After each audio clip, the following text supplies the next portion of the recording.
मैं आप सभी को सबसे पहले तो बहुत बहुत धन्यवाद देता हूं कि आप लोगों के आशीर्वाद से आपने मुझे देश की सबसे बड़ी पंचायत लोकसभा के अंदर आपने भेजा। आपका हमेशा हमेशा आभारी रहूंगा। आपने थार के अंदर, अपने मारवाड़ के अंदर अपना क्षेत्र हमेशा भाईचारे का प्रतीक रहा। यह अभी की बात नहीं है, सदियों की बात है। अभी आईजी साहब और कमलुद्दीन जी बता रहे थे कि यहाँ से करीब ये 300 साल पुराना स्थान है और ये सब लोगों के लिए एक धार्मिक स्तर और आस्था का केंद्र था और अभी भी है, आगे भी ये आस्था का केंद्र रहेगा।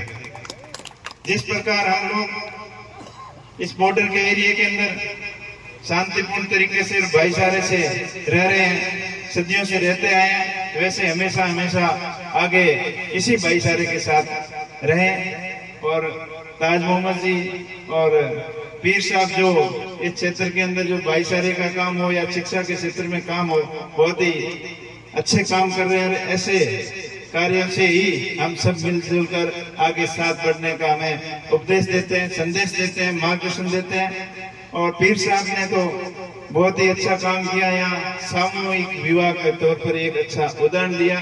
पिछली बार आपका प्रोग्राम था तब मैं भी गया और बड़ा आश्चर्य हुआ कि कैसे ये संभव हो सकता है। तो इन्होंने हिम्मत दिखाई और जो ये सामाजिक प्रोग्राम सामूहिक विवाह की शुरुआत की, ये बहुत ही अच्छी शुरुआत थी। इससे समय की बचत होती है, धन की बचत होती है और आपसी मेल मिलाप और भाईचारा भी बढ़ता है। और एक सबसे बड़ी बात देखी कि इसमें जो सामाजिक समानता है वो सबसे ज्यादा अहम होती है, क्योंकि किसी के पास तो बहुत ज्यादा पैसे होते हैं तो बहुत ज्यादा खर्चे करते हैं, किसी के पास कम होते हैं तो वो नहीं कर पाते हैं। तो सामाजिक जो ऊपर ऊंच नीच का जो फर्क महसूस होता है वो ऐसे प्रोग्रामों के माध्यम से बिल्कुल नहीं होता है। और सभी एक जैसी एक जगह पे एक पंक्ति में बैठकर ये प्रोग्राम आप करवाते हो, बहुत ही अच्छा लगा मुझे।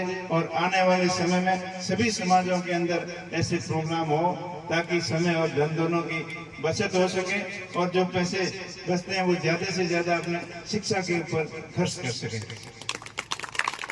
अभी शिक्षा की बातें हो रही थी, सभी पूर्व वक्ताओं ने बहुत ही अपने अपने अनुभव में बहुत अच्छी बातें बताई।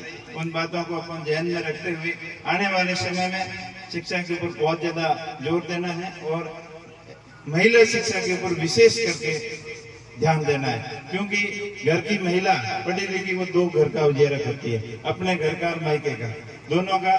तो आप महिला शिक्षा के ऊपर विशेष ध्यान दें और शिक्षा के क्षेत्र में विशेषकर जो 8वीं 10वीं 12वीं में जाके बच्चे स्कूल छोड़ देते हैं, ज्यादातर मदरसा की शिक्षा पूर्ण होने के बाद में उनको दूसरी सामान्य एजुकेशन में तकलीफ आती है तब स्कूल छोड़ देते हैं। तो आप स्कूल छोड़ें नहीं, कम से कम अपने बच्चों को ग्रेजुएशन तक पढ़ाएं। ये जरूरी नहीं कि पढ़ाई के अंदर वो नंबर 1 आ रहा है या नहीं आ रहा है, लेकिन ये जरूरी है कि उसको किसी भी परिस्थितियों में उनको पढ़ाई उनकी जारी रखें। क्योंकि मैं आपके सामने उदाहरण हूँ, मैं खुद 10वीं के अंदर बाई ग्रेस पास था, कोई पढ़ाई के अंदर ज्यादा होशियार नहीं था, लेकिन मेरे माता पिता ये सोच लेते कि पढ़ाई में बच्चा होशियार तो नहीं है, इसको मजदूरी पे भेज देते हैं। तो मैं दिल्ली थोड़ा ही पहुंचता, पहले उन्होंने पढ़ाया लिखाया, दिल्ली पुलिस की नौकरी लगी बहुत, उसके बाद में व्यापार शुरू किया और आप लोगों के बीच में जो आया तो उसका माध्यम सिर्फ और सिर्फ शिक्षा और माता पिता के अच्छे संस्कार थे।